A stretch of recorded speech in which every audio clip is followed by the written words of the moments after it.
everyone. Hi, this is Mitali. Welcome to evidyarthi.in. चलिए अब start करते हैं हमारे क्वेश्चन नंबर 10 के साथ। क्या है क्वेश्चन एक बार देखते हैं। An object of mass 40 kg is raised to a height of 5 meter.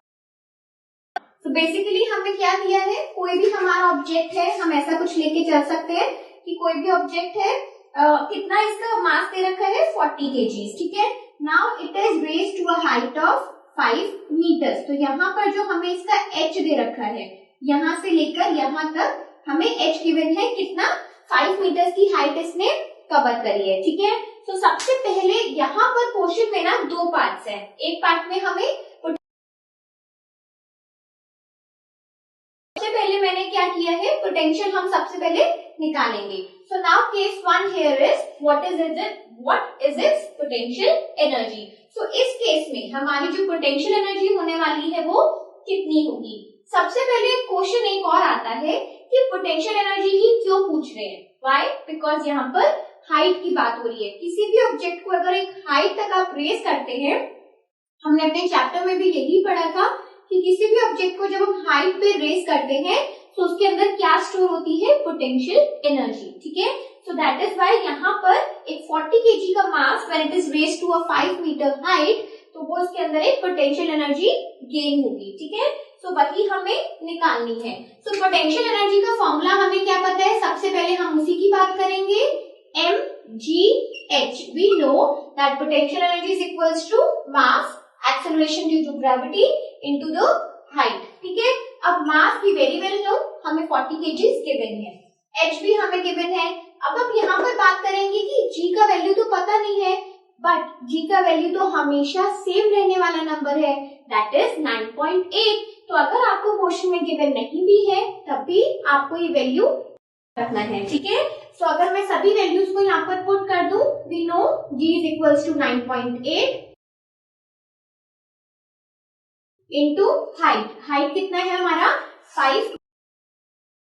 पर देखो अगर मुझे इसे सिंप्लीफाई करना है, I have to remove the point, तो सिंपली इस पॉइंट को रिमूव करके ये वाला 0 चला जाएगा। इससे प्रीवियस क्वेश्चन में भी हमने बिल्कुल सेम मेथड यूज किया था अपनी कैलकुलेशन में, ठीक है। तो यहाँ पर अगर मैं इसे सिंप्लीफाई करूं आपके लिए थोड़ा, तो ये कितना बन जाएगा 5, 98 और 4। अब डायरेक्टली 4 इंटू 5 कितना होगा 20, ठीक है। सो 20 को 98 से मल्टीप्लाई करना ज्यादा आसान है, which it will be 1960 joules. तो क्योंकि हम अपना पोटेंशियल एनर्जी यानी कि वर्क डन, जब भी किसी ऑब्जेक्ट को एक हाइट पे रेज किया गया है तो कितना वर्क डन हुआ है, या फिर हम उसे क्या कह सकते हैं कि कितना पोटेंशियल एनर्जी उस ऑब्जेक्ट में आया है। तो बेसिकली आपको कुछ भी क्वेश्चन में दे सकते हैं कि आपको वर्क डन फाइंड आउट करना है, नहीं तो आपको पोटेंशियल एनर्जी फाइंड आउट करनी है, बट उसमें हमें कंफ्यूज नहीं होना है, they both are one and the same thing, ठीक है। और इस वजह से यहाँ पर हमने क्या यूज किया है, जूल्स, क्योंकि एनर्जी एंड वर्क डन दोनों ही हमेशा जूल्स में रिप्रेजेंट किए जाते हैं, ठीक है। सो चलिए अब हम इसे मूव करते हैं अपने नेक्स्ट पार्ट की ओर। Now moving on to the next part, what we have in case number 2, kinetic energy when it is half way down.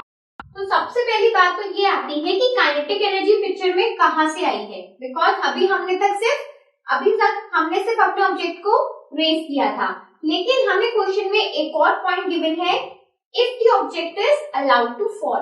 अगर हमारा ऑब्जेक्ट फॉल किया जाता है, अगर उसमें फ्री फॉल होता है या फिर एक सर्टेन हाइट से वो गिर रहा है, तो विद इन द जो भी उसका पाथ है उसमें उसका काइनेटिक एनर्जी कितना रहता है, बट हमें काइनेटिक एनर्जी तब तक नहीं बताना जब वो नीचे पहुंच रहा है। इनफैक्ट हमें काइनेटिक एनर्जी बताना है उसके आधे रास्ते में, ठीक है। सो अगर हम इसे एक बार पिक्चर से देखना चाहें, तो हमने इतना समझा था कि कोई भी 5 मीटर की हाइट तक हमारे ऑब्जेक्ट को रेज किया गया है, ठीक है। Now it is falling from here. अब यहाँ से इस ऑब्जेक्ट को फॉल करने के लिए अलाउ किया गया है। सो अगर ये फॉल कर रहा है तो ये पूरा हाइट तो हमारे पास 5 है, लेकिन वी नीड टू फाइंड कि सिर्फ इतने से पाथ पे इसका काइनेटिक एनर्जी कितना रहता है, ठीक है। सो आई होप आपको क्वेश्चन इस तरीके से अच्छे से समझ आया हो। Now moving on to the solution part, what we have, अभी तक हमें क्या पता है, we know the potential energy, ठीक है। जितना भी मास और हाइट हमें गिवन था उसकी हमें यहाँ पर जरूरत नहीं है। तो हमारा काम सिर्फ पोटेंशियल एनर्जी से भी हो जाएगा। कैसे, यही आपको सोचना है। By the law of conservation of energy. So law of conservation of energy से हमने क्या समझा था कि एनर्जी का हमेशा ट्रांसफर होता है। सबसे पहले जब ऑब्जेक्ट को रेस किया गया तो उसके अंदर पोटेंशियल एनर्जी उसने गेन करी, लेकिन यहाँ से जब किसी ऑब्जेक्ट को हमें फॉल करने के लिए हमने अलाउ किया है तो due to its motion, by the virtue of its motion, potential energy, सारी पोटेंशियल एनर्जी कहाँ में कन्वर्ट हो गई है, काइनेटिक एनर्जी में। ठीक है, तो हम क्या कह सकते हैं, सबसे पहले तो ये लिखते हैं by the law of conservation of energy.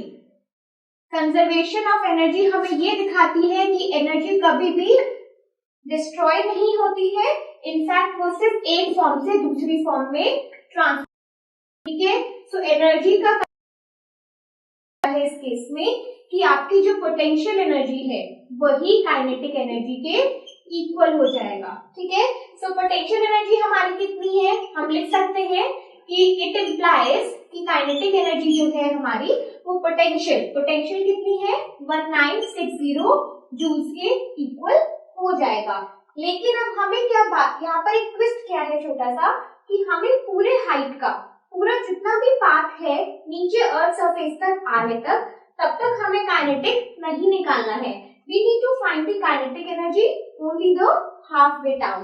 That means कि हमें सिर्फ आधे रास्ते का काइनेटिक निकालना है। तो क्या करेंगे, डायरेक्टली उसको 2 से डिवाइड कर देंगे तो हमें आधे रास्ते में उस ऑब्जेक्ट ने कितना काइनेटिक को गेन किया है वो हमें मिल जाएगा। ठीक है, तो अगर मुझे हाफ वे डाउन का निकालना है, हाफ वे डाउन, तो इसका जो काइनेटिक एनर्जी होने वाला है हाफ वे डाउन में, दैट वुड बी, आप इसे के से मेंशन करो या कुछ भी आप लिख सकते हो, हाफ वे डाउन करके सिंपली लिख सकते हो, इसमें आपको सिंबल को चेंज करने की जरूरत नहीं है। तो काइनेटिक एनर्जी आधे रास्ते पे क्या हो जाएगा 1960 divided by 2 and that would be equals to 980 joules. ठीक है, तो इस तरीके से भी क्वेश्चन में देखो आप कि किस तरीके से आपको ट्विस्ट गिवन है, और ऐसे ट्विस्टेड क्वेश्चंस भी आपको आ सकते हैं। ठीक है, अब इसमें आपको वहां पर ये नहीं सोचना है कि ये कौन सा फॉर्मूला आ गया, वी हैव नॉट स्टडीड, तो ऐसा नहीं है, जो भी आपने पढ़ा है उसी पे बेस्ड आपके सारे क्वेश्चंस हैं। बस हमें अपने प्रेजेंस ऑफ माइंड से समझना है कि क्वेश्चन में हमें क्या दिया गया है और कैसे वो हम फाइंड आउट कर सकते हैं। ठीक है, तो चलिए मूव करते हैं अपने आगे नेक्स्ट क्वेश्चन के साथ। Up till then keep learning, keep watching, bye.